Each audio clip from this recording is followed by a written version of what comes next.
Today we want to look at the connection between entrepreneurship and spiritual authority. So we have to begin at the very beginning. Genesis 1:28 says, to every person, maybe to every couple, God blessed them to be fruitful, multiply, fill and fulfill your portion. So being fruitful is in the area of your expertise, entrepreneurship, profession, work field. Firstly, though, it has to do with your marital relationship and raising up your own children. That is also fruitfulness. Of course, we know some are called to be unmarried and single, that's okay. But there is this twofold union. So to be fruitful, multiply. So you grow like a tree, putting deep roots and bringing in branches in due season, and every branch going over a wall, which is Joseph's anointing. See, when you are fruitful, you are multiplying. No dry season, hopefully. Of course, anybody can have a dry season. And you have filled and fulfilled what you have to do in that season. This is true for a 14-year-old boy, 18-year-old, 22-year-old. And by 22-year-old, you are recognizing your field of work.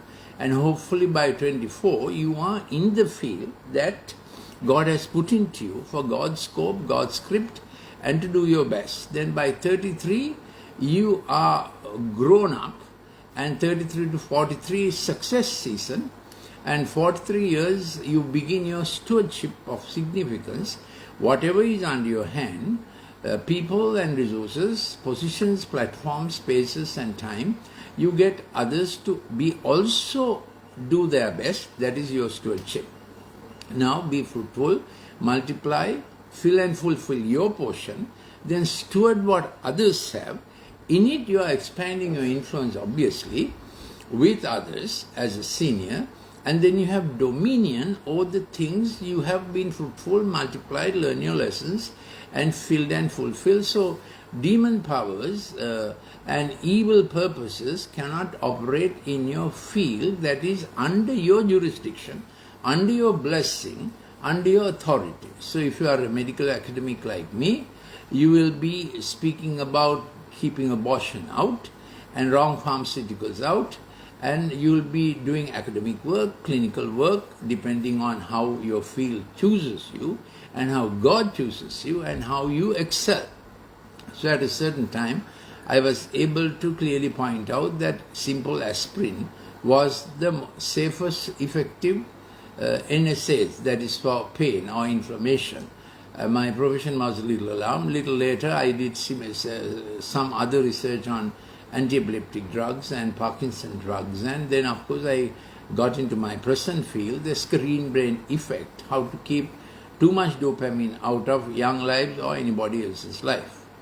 So I just gave you a picture of how you become fruitful, multiply, fill and fulfill your areas toward others, and have dominion over the field in which you exercise. This is so for a businessman also. Let's say coconut industry. In Sri Lanka, we have seniors in coconut industry, and they do it with spiritual principle.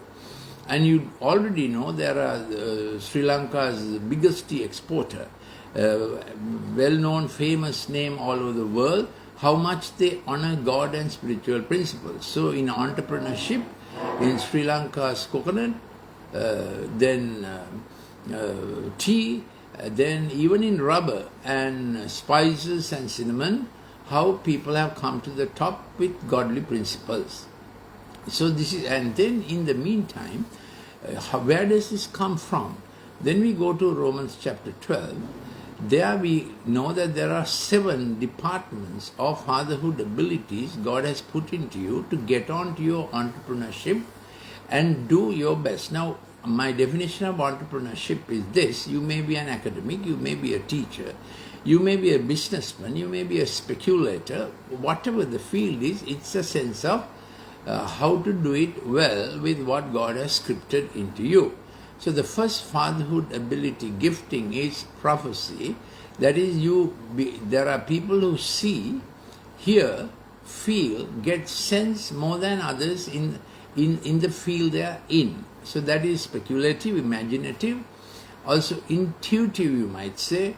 Photographers have a sense of intuition about what they photograph. Art people have a sense of, they see more than others when they draw. Then for business trends, what actuaries, what will actually do well at this time, then of course there is a spiritual gift of prophecy, getting to know the nature of people, the troubles they may go through and the encouragement they need. So that's the prophecy nature. The second nature, character ability God invested in you, would be the teacher nature.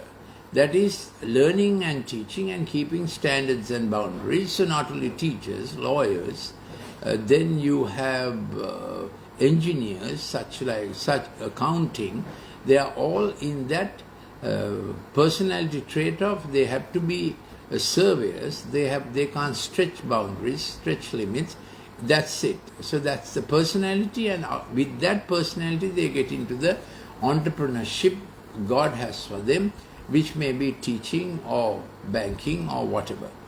The third one is the diaconia, the helper group. They are often behind scenes and they have to be appreciated. So if you are in a church situation, if you are the spiritual leader of a church, if you are an apostle, all these gifts and people with these giftings are in your fellowship, and you have to develop them to their full potential. So the diaconia people, the helper people, always need encouragement. They may be in administration, they may be helping in finances, they may be helping in IT, a helper industry, a helper field. They are behind scenes, but they need encouragement, appreciation, and they can become millionaires or billionaires depending on the field they get into. Diaconia, helper services. Of course, everybody's measure is not the same. Some 30-fold, some 60-fold, some 100-fold. Some people earn enough for their family. Some people may start some business or enterprise. Better to call it enterprise, because the moment you say business, it becomes like selling and buying and selling. So I like to call it enterprise. Some people may start a IT enterprise, software enterprise, or whatever enterprise that can employ 10. Some people have the ability to manage and employ and manage the work and the finances, or of course with others in the distinctive fields, for 50. Some may manage a workforce, and their factory or their manufacturing concern, enterprise, may employ, give livelihoods for 6,000. So these are all possible. So in the Northwestern province, the largest employment opportunity or enterprise is run by a family, and they trust God for everything. It's a coconut-based industry. So I'm just giving you an example that people are not just hi-fi thinking, it's really well-placed thinking when God is in the business. Yes. So that's about the diaconia helper services. Then the fourth kind is the encourager, the Barnabas, the HR people. They are coach, they are trainers, they are mentors, they are counselors. They come alongside people and walk with them to get their space and time and their occupation, what they have to do to best, giving them personal advice relating to them. So that's the HR kind of thing, the Barnabas kind of thing. The Greek word used in Romans chapter 12 for that is paraklesis, come alongside work, enterprises. So the fifth kind is the leader who has sense of all this. He has to be diligent, so he understands the space-time platform and the gift and calling of all the other kinds. So he's a leader because he understands them, and he provides that kind of expertise. He may begin in one field, but he begins to know other fields as well. The sixth kind is the one who can make money to multiply, put money to work kind. So that's the real money entrepreneur. So rather than put money in financial instruments only, let's say that the person has come to the stage of having 1 billion rupees, he says 500 million I like to put into financial instruments, but 500 million I want to put into manufacture, provide livelihood for others. So they are those who provide livelihood for others. They multiply money, they put money to work. So many would understand entrepreneur like that, but I have used the word entrepreneur, enterprise in a broader sense. But you need these people who can handle lots of money for the welfare of others. They will own money also, and they are thinking not keeping money for themselves in a bank account or financial instruments where they get rich by themselves. They use their money to provide employment and harness resources in the work. God's resources in nature are harnessed into manufacture and work producing consumer needed products. The seventh one is the mercy ones, the mercy field. So doctors, nurses, counselors, all those that field is necessary when people break down and are injured in the outside world. In those might be competitive worlds, there is a fraction. There is 1/7 of the workforce who are in mercy enterprise. The hospitals, doctors, nursing come to my mind first. Hopefully they are mercy people. So these are some aspects of entrepreneurship that we can work with and understand. Then there is a spiritual dimension to this.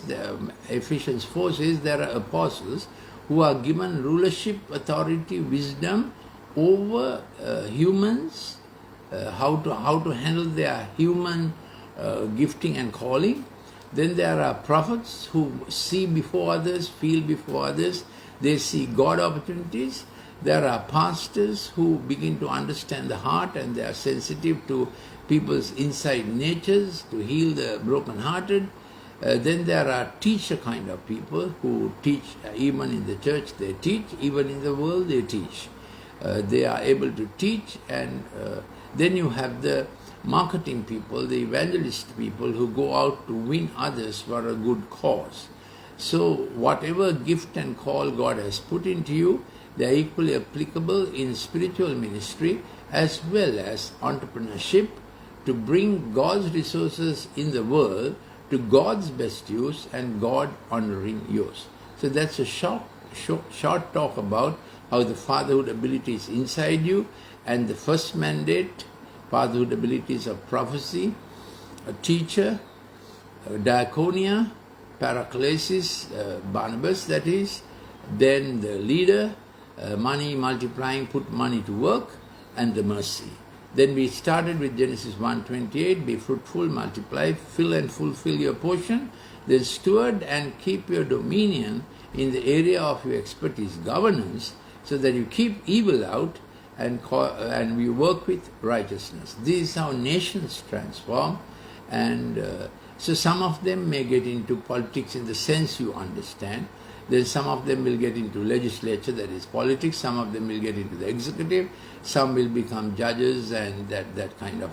So the executive, judiciary, and the legislature, the three separation of powers that constitutional law speaks about, will be also provided in this situation. I am Dr. Lalith Mendis. If you want any more clips on reason, science and spirituality, please send a WhatsApp to +94 74 to 11 5011.